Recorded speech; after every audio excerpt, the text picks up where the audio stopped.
Brothers and sisters, an old priest stands at the doorway of something new. 9 months of silence behind him. One word written on a tablet. His name is John. And suddenly, the tongue that doubted becomes a tongue that blesses. Zechariah does not say, "Why did this happen to me?" He says, "Blessed be the Lord God of Israel, for he has visited and redeemed his people." This is the church's song just before Christmas. A dawn hymn. Before the child is born in Bethlehem. Zechariah was silent because he could not believe. He sings because now he does. And notice this. He does not speak about his 9 months.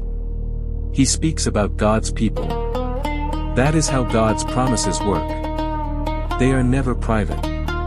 They are meant to overflow. Think of your own delays. The prayer that feels unanswered. The healing that has not come. The situation that seems stuck. Zechariah whispers to us today. God's delays are not God's denials. Sometimes the Lord gives us a holy silence, so that faith can deepen, and our hearts can open. And when the moment comes, the first word is not, "Why, Lord?" but, "Blessed be the Lord." At the end of Zechariah's song we hear, "The sunrise from on high will visit us, to give light to those who sit in darkness." Darkness is real. Sin, fear, suffering, even death. But it is not final. The sunrise is not an idea. The sunrise is a person. Jesus. About to be born in Bethlehem. About to lie in a manger. About to hang on a cross.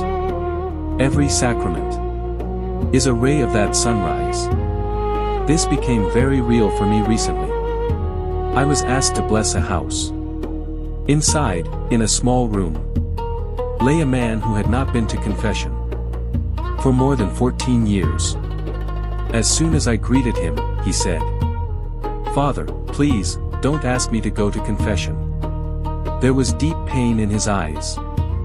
Maybe anger. Maybe disappointment with God. We did not argue. We prayed. And afterward, in my heart, I said, "Lord, you know his story. When the time is right, you bring him home." Very often, this is our mission. Not to force. Not to win arguments.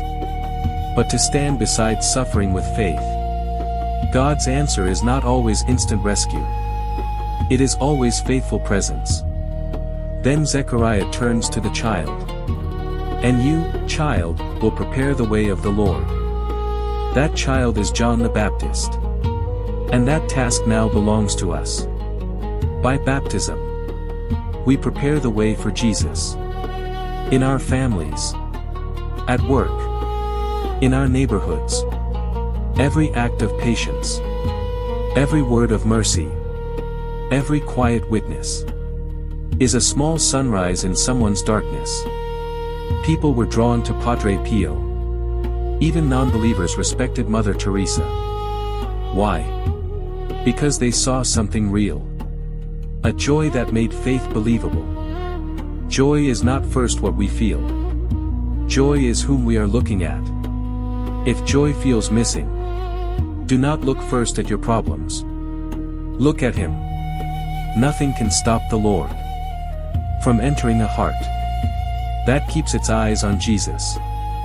As Christmas draws near, let Zechariah's first word be ours. Blessed be the Lord God of Israel. If you feel delay, trust his promise. If you feel darkness, ask for the sunrise. If you feel a quiet nudge to love or to serve, do not ignore it. The Lord is coming. And he wants to come through you. Amen. Ho ho, before you go, a quick Christmas thank you. Thank you for listening to the Echoes of the Word today. If this blessed you, would you